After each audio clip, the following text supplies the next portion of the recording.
contoh propaganda dalam film ini sangat menariknya. Kebetulan saya pernah meneliti Oh iya. sebuah film dan saya meneliti pesan propaganda dalam film tersebut. Nah, kamu tahu?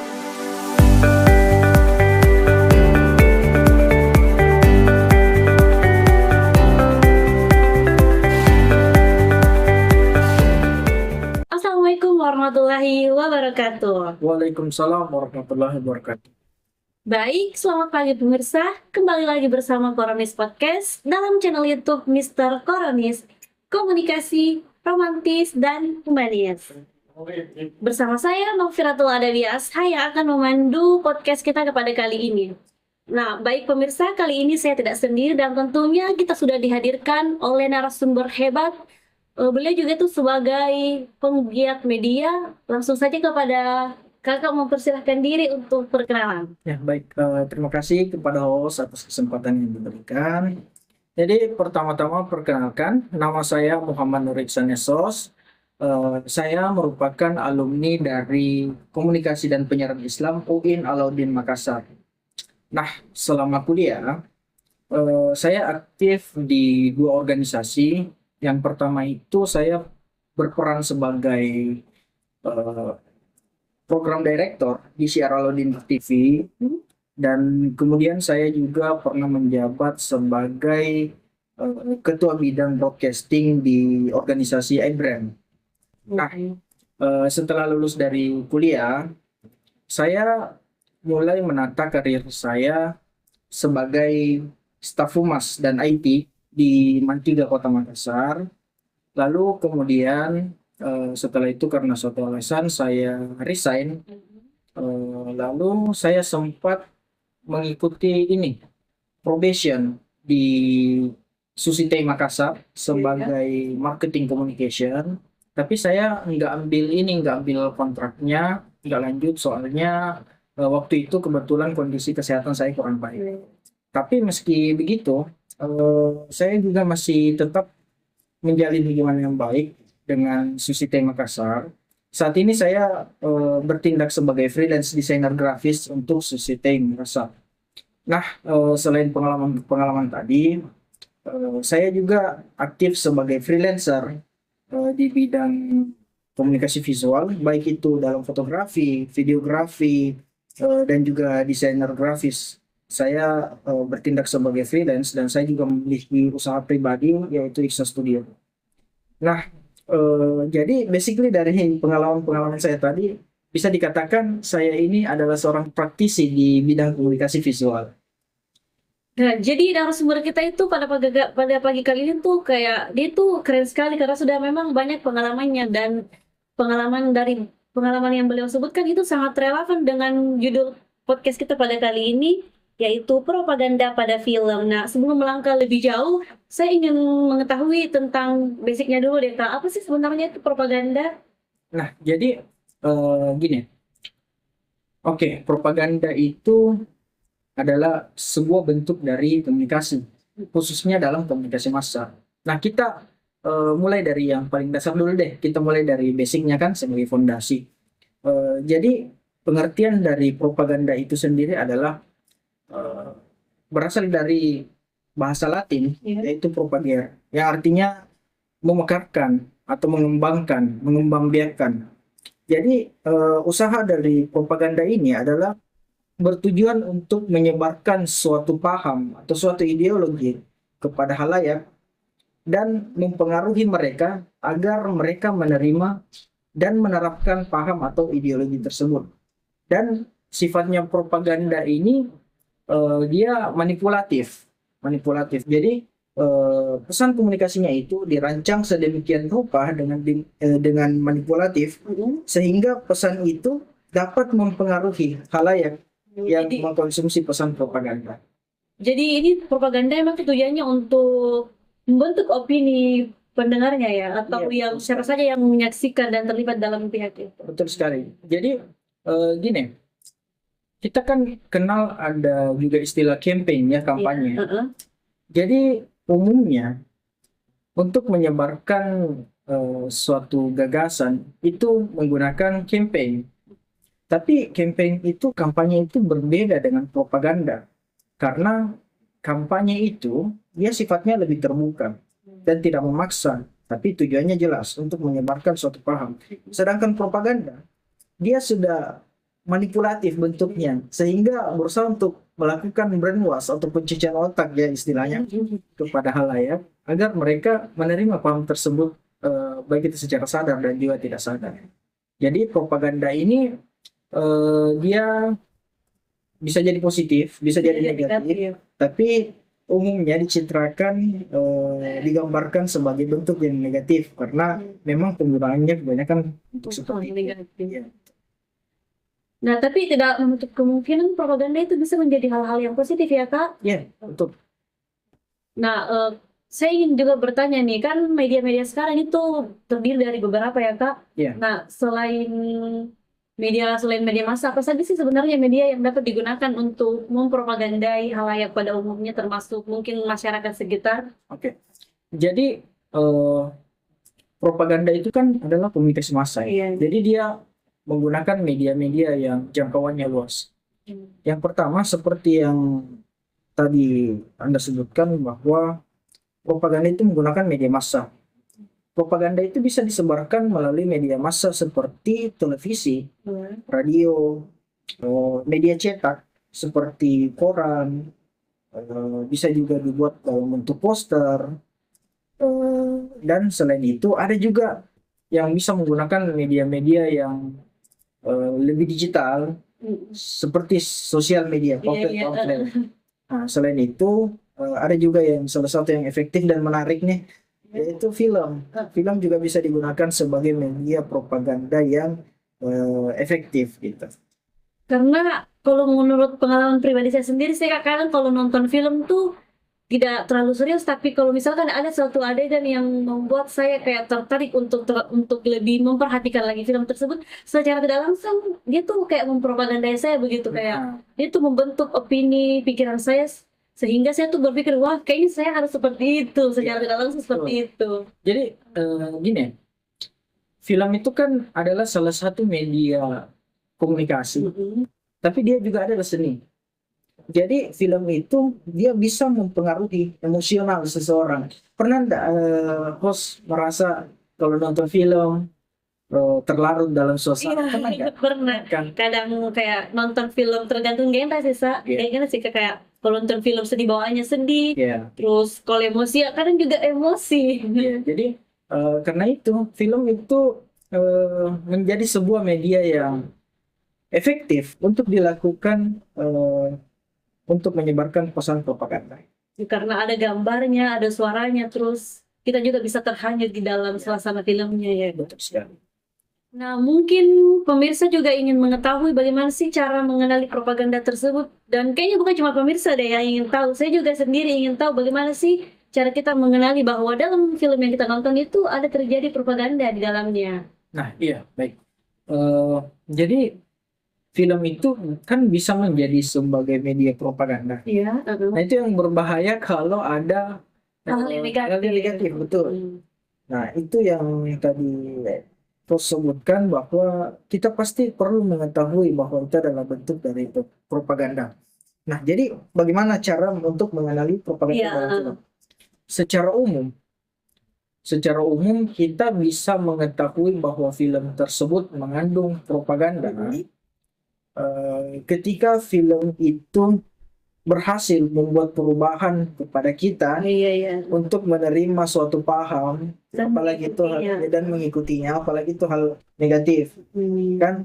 Jadi itu adalah cara paling umum untuk mengenali bentuk propaganda, tapi itu saya rasa nggak terlalu efektif.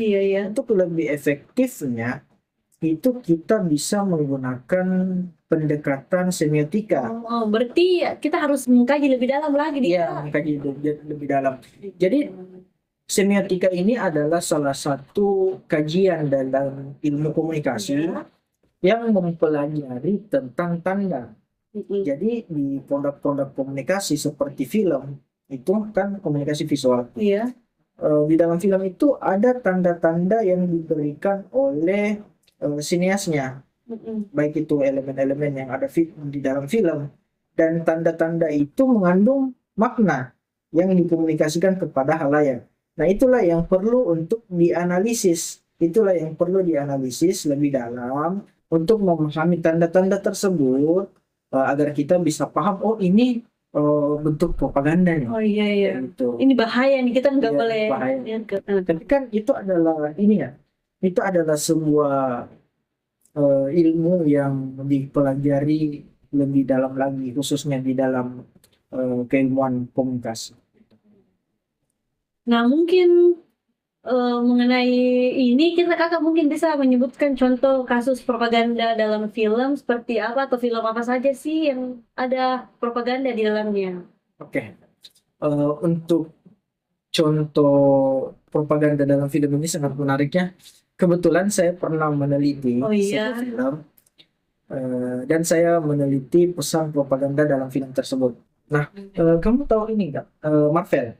Yang film pahlawan super itu ya kak? Iya betul, itu adalah production house pahlawan super yang sangat populer mendunia. Jadi semua orang, hampir bisa dikatakan semua orang tahu Marvel. Iya, karena memang mencakup internasional. Ya, mencakup internasional.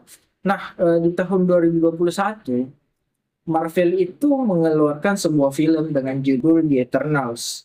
Nah, dalam film ini itu menjadi film Marvel pertama yang secara terang-terangan menyampaikan pesan LGBT di dalamnya. Oh iya. Ya, awalnya saya melihat film tersebut hanya sebagai kampanye kan, Kampanye biasa saja ya kampanye kak? biasa saja, berusaha untuk menyebarkan ideologi mereka bahwa kebebasan manusia untuk memilih ingin mencintai siapa, Iya. gitu kan, liberalisme. Jadi saya memandangnya hanya sebagai kampanye. Tapi setelah saya teliti lebih dalam lagi, ini sudah masuk bentuk propaganda, Iya iya. dan ini harus betul-betul dikaji secara ilmiah menggunakan pendekatan semiotika. Nah, jadi di film Eternals itu kan sempat heboh tuh. Ada adegan, mohon maaf ya, ada adegan yang tidak pantas. Nggak pantas memang untuk. Ya, dan itu dilakukan dengan orang yang sesama jenis. Dan itu sangat tidak layak untuk ditonton, dan memang agama kita kan melarang hal tersebut. Selain agama, negara kita juga Ya. tidak mengizinkan hal tersebut. Betul sekali. Jadi itu bertentangan dengan agama dan ideologi negara. Kemudian LGBT itu sangat berbahaya karena mereka sangat gencar untuk menyebarkan paham mereka agar semua orang dapat menerima mereka dan bahkan menjadi bagian dari mereka. Oleh karena itu mereka melakukan penyebaran ideologinya melalui kampanye, propaganda, dan lain sebagainya. Nah, untuk film tadi, Iya. disebutkan di Eternals, itu kan sempat dilarang ya di beberapa negara Ya, Muslim. dilarang ditayangkan. Ya, dilarang ditayangkan. Nah, di Indonesia film ini diizinkan, tapi dengan catatan adegan tidak pantas tadi itu di-cut, tidak ditayangkan. Akhirnya loloslah di Eternals ini untuk masuk ke Indonesia. Nah, pertanyaannya sekarang, Ya. ketika adegan tersebut dihilangkan, apakah berarti sudah tidak ada tuh pesan propaganda LGBT di dalam film tersebut? Ternyata setelah saya meneliti, melakukan pendekatan semiotika, ternyata ada. Ternyata masih ada. Walaupun sudah di-cut. Itu masih ada. Jadi saya meneliti itu menggunakan metode semiotika dari John Fiske. Iya. Jadi John Fiske itu mengeluarkan teori semiotika untuk produk media massa visual seperti televisi dan juga film. Nah, di dalam analisis semiotika John Fiske itu terbagi dari 3 level. Apa saja itu, Kak? Nah, ada level realitas, ada representasi, dan juga ada level ideologi. Nah, jadi saya melakukan penelitian di film ini menggunakan analisis semiotika John Fiske. Ya. Dan kamu tahu nggak, pemeran LGBT dalam film itu sebenarnya adalah seorang Muslim. Wih, saya baru tahu loh Kak. Iya, jadi aktornya yang memerankan peran LGBT itu namanya Hasleman. Iya. Dia itu adalah aktor keturunan Lebanon. Dia Mm-mm. keturunan Arab lah. Dan dia beragama Muslim. Mm-mm. Tapi dia secara terang-terangan melakukan penyebaran propaganda LGBT dan secara terang-terangan mengakui bahwa dirinya adalah gay atau penyuka sesama jenis. Nah, jadi saya melihat bahwa ini adalah sebuah upaya yang dilakukan oleh pihak kelompok LGBT untuk merusak kita, Bisa kelompok kita ya. merusak norma kita dari internal, dari dalam, dengan melakukan pesan propaganda LGBT itu. Nah, kemudian contohnya ini cukup panjang Iya, ya. nggak apa. Contohnya dalam film yang saya teliti, Heeh. itu disebutkan bahwa karakter bernama Pastos Iya. itu kan dia kan pahlawan super. Heeh. Dia memiliki kemampuan kecerdasan yang luar biasa sehingga dia diceritakan berkontribusi untuk memajukan teknologi manusia. Mm-mm. Tapi manusia ini malah terjadi konflik satu sama lain. Semua teknologi yang diberikan malah digunakan menjadi senjata dan akhirnya saling menyerang satu sama lain. Dan ini membuat karakter bernama Pastos ini Mm-mm. menyesal dalam berkontribusi untuk memajukan teknologi manusia. Karena ada penyesalan di dalamnya. Ya, ada penyesalan di dalamnya. Jadi ini adalah bentuk dari konflik intrapersonal. Dia menyesali dalam dirinya sendiri. Kenapa sih saya perlu membantu manusia untuk melakukan ini? Gitu. Ujung-ujungnya toh mereka Konflik. konflik. Mereka itu jahat begitu. Padahal saya manusia itu jahat. Mereka berperang satu sama lain. Padahal tujuannya ini sebenarnya tidak seperti itu ya. Ya. Nah, lalu akhirnya Pastos berkata dengan kelompoknya, pahlawan super lainnya, dia mengatakan bahwa saya akan meninggalkan umat manusia. Saya tidak akan lagi membantu manusia. Saya cut manusia di situ. Akhirnya Pastos menghilang. Tapi digambarkan di masa sekarang, ternyata Pastos itu memiliki kehidupan baru. Oh. Nah, rekan-rekan lamanya tadi itu mengunjungi Pastos dan terlihat di sebuah rumah. Pastos sedang bersama dengan seorang laki-laki dan seorang anak kecil, seperti sebuah keluarga yang harmonis. Padahal laki-laki Padahal tidak laki-laki. manis. Ya. Jadi di sini sudah digambarkan secara realita bahwa Pastos seorang laki-laki yang pemerannya ini Hasleiman yang tadi saya sempat notice, dan juga anaknya ini digambarkan sebagai sebuah keluarga kecil yang harmonis dan bahagia. Itu sudah masuk di level representasi. Merepresentasikan sebuah hubungan, ikatan emosional yang terjalin antara umat manusia. Nah, kemudian teman-teman lama Pastos datang dan membujuk Pastos untuk kembali bergabung dalam kelompok mereka. Kelompok awal mereka ya kayak mereka. Tapi Pastos mengatakan bahwa dulu saya benci terhadap umat manusia, sehingga saya meninggalkan mereka. Tapi akhirnya saya bertemu dengan kehidupan baru saya. Kurang lebih seperti ini ya. Lalu Pastos mengatakan bahwa saya melihat ada nilai kebaikan dalam hati manusia di dalam keluarga saya. Jadi ini adalah di balik sisi kelamnya manusia, sisi jahatnya manusia, ada juga kebaikan yang tersimpan di dalam. Nah, pesannya keluarganya Pastor itu. Iya, iya. keluarganya Pastos. Jadi Pastos itu berusaha memberitahu kita bahwa manusia itu walaupun jahat tapi sebenarnya baik loh. Karena manusia itu memiliki satu hal, yaitu cinta. Dan cinta itu adalah hak bagi setiap orang, dan itu bebas untuk dilakukan siapa saja tanpa ada hambatan, tanpa ada pembatas, tanpa ada penghalang, bahkan tanpa memandang jenis kelamin, tanpa memandang gender, tanpa memandang jenis kelamin. Bahkan laki-laki dan laki-laki itu seharusnya bisa saling mencintai. Jadi secara tidak langsung pastor ini menjelaskan bahwa kita bebas mencintai siapa saja. Ya, betul. Dan itu digambarkan sebagai kebaikan dalam diri manusia. Ini sudah masuk ke dalam tahap ideologi. Iya, iya. Jadi ada ideologi liberalisme di situ, bahwa setiap orang memiliki kebebasan untuk memilih jalannya sendiri. Nah, jadi ada level ideologi, sudah jelas bahwa Iya. kita bisa menemukan adanya penyebaran suatu paham di situ. Kemudian di level realitas, Iya, iya. itu juga menunjukkan bahwa Hasleman ini, pasangan dari Pastos, itu laki-laki yang bertingkah seperti perempuan. Jadi dia bertingkah seperti perempuan, jadi agak gemulai gitu. Iya, iya. Padahal dia- Letoy. Iya, letoy, padahal dia laki-laki gitu. Nah, itu di level realitasnya.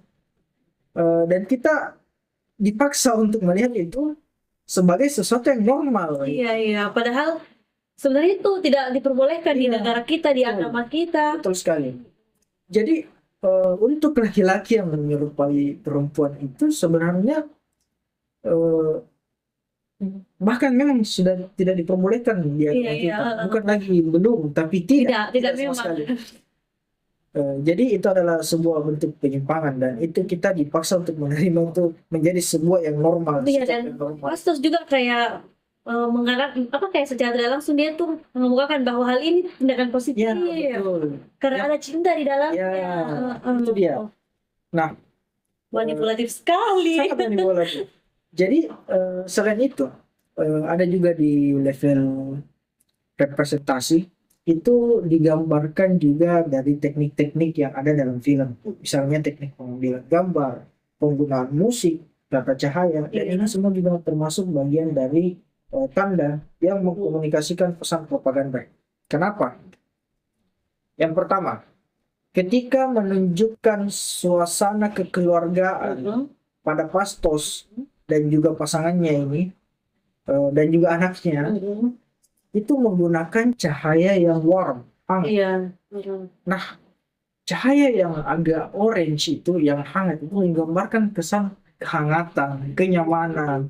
Sehingga kita yang menonton itu kayak berpikir, oh, suasana memang ini, suasananya kayak keluarga yang harmonis. Secara tidak langsung dia juga mempengaruhi kita Ya, yang dia menonton. mempengaruhi kita. Iya. Secara psikologi dia mempengaruhi kita. Jadi kita sudah dicekokin dengan gaya dan penampilan, bahwa kita harus menerima itu sebagai sesuatu yang normal, padahal itu adalah yang terpengaruh oleh budaya barat. Kemudian yang kedua, kita sudah dicekokin lagi dengan teknik-teknik visual, Iya, iya. dengan cahaya, tata letak kamera, dan juga penggunaan musik dan elemen lainnya.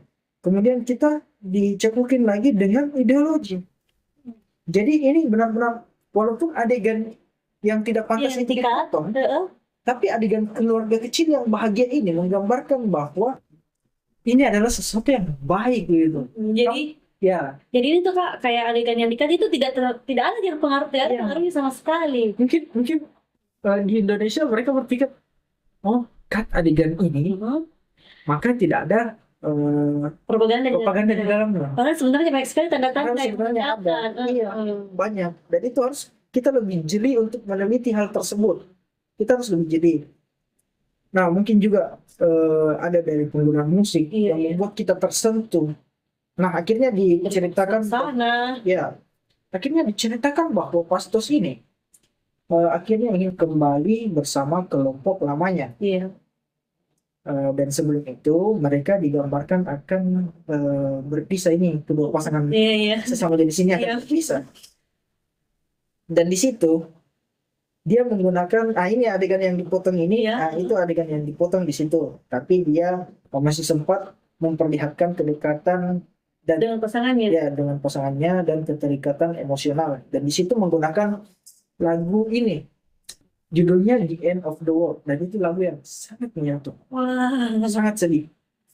Itu menggambarkan bahwa, wah, si Pastos ini mau meninggalkan pasangannya, dan ini suasananya sedih loh gitu. Sedih. Kok jahat sekali Oh, jahat, dengan iya, pasangannya. gitu.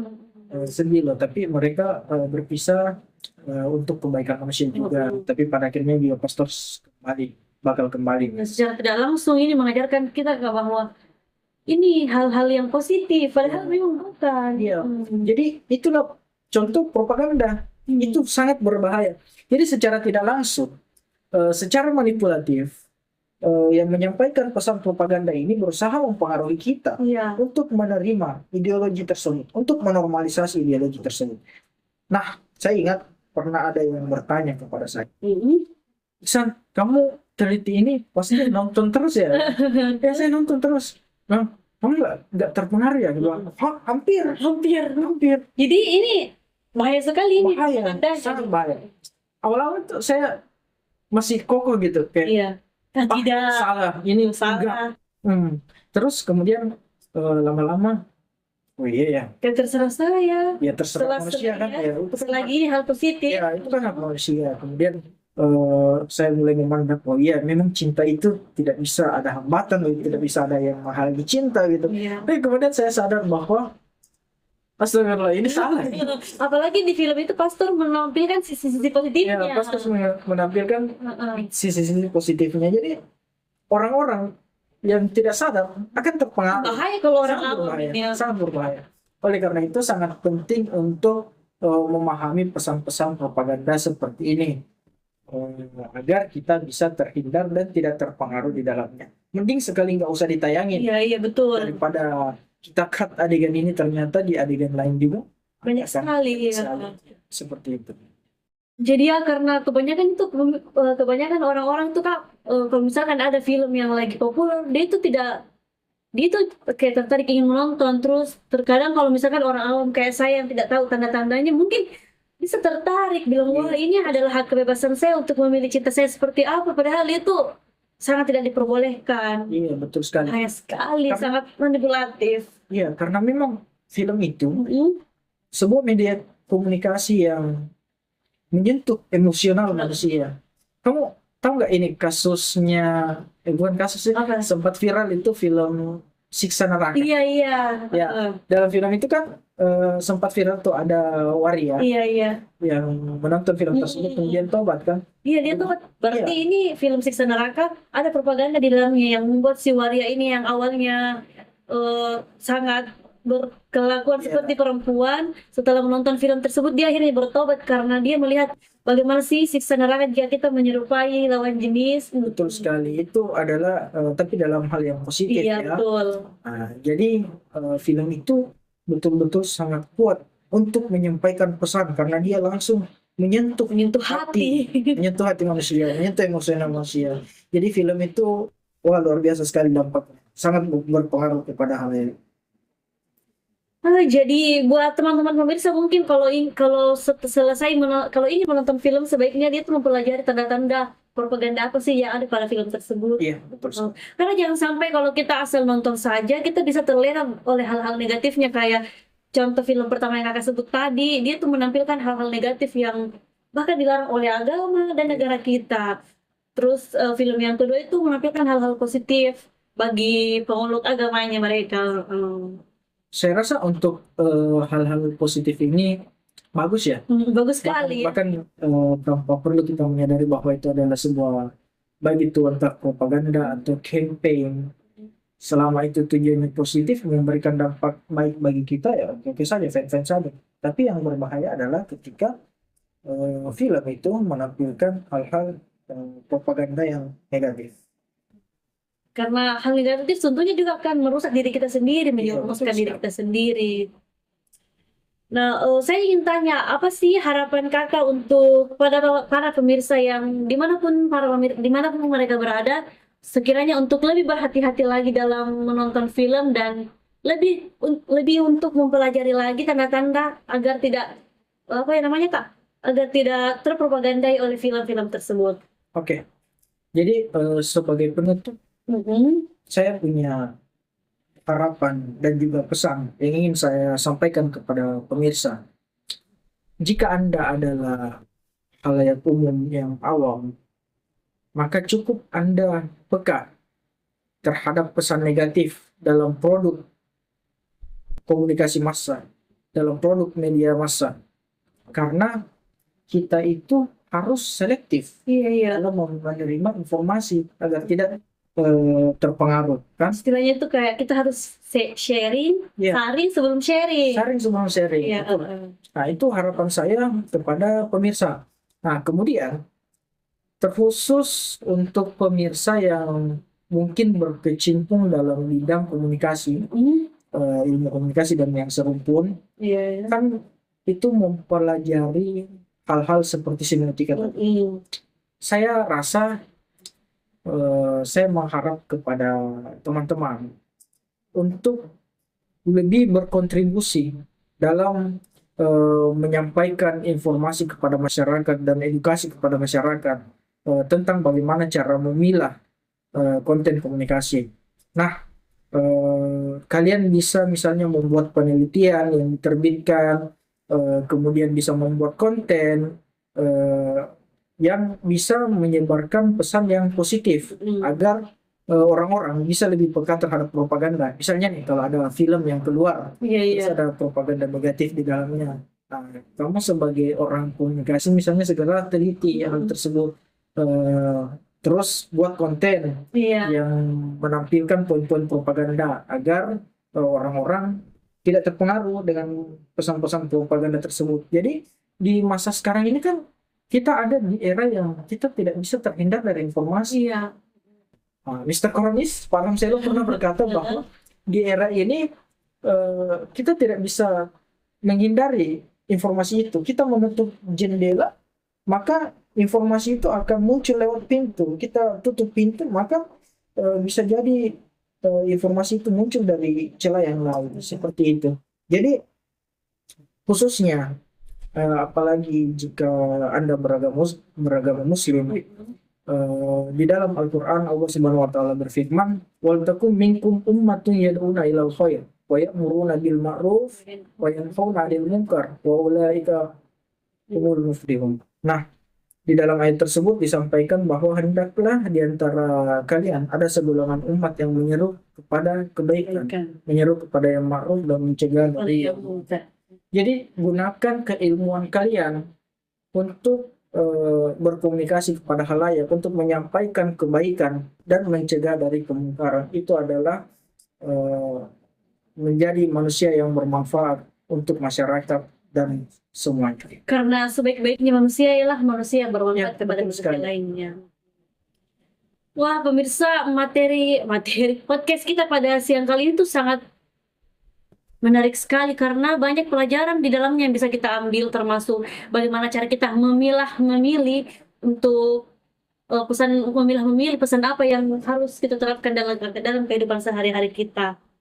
Nah, tema kita pada kali ini juga kita tuh membuka wawasan kita tentang komunikasi propaganda dalam film, terkhususnya bagi para pemirsa yang hobinya itu nonton film. Mungkin sebelum nonton film baiknya sedikit mempelajari lah tanda-tanda yang ada dalam film tersebut. Jangan sampai film tersebut mempropagandai kita untuk melakukan hal-hal negatif. Iya, betul sekali. Saya mengucapkan terima kasih banyak kepada narasumber yang telah membersamai kita. Saya Makfiratul Adawiyah pamit undur diri dari hadapan para pemirsa. Wassalamualaikum warahmatullahi wabarakatuh. Waalaikumsalam warahmatullahi wabarakatuh. Mr. Koronis.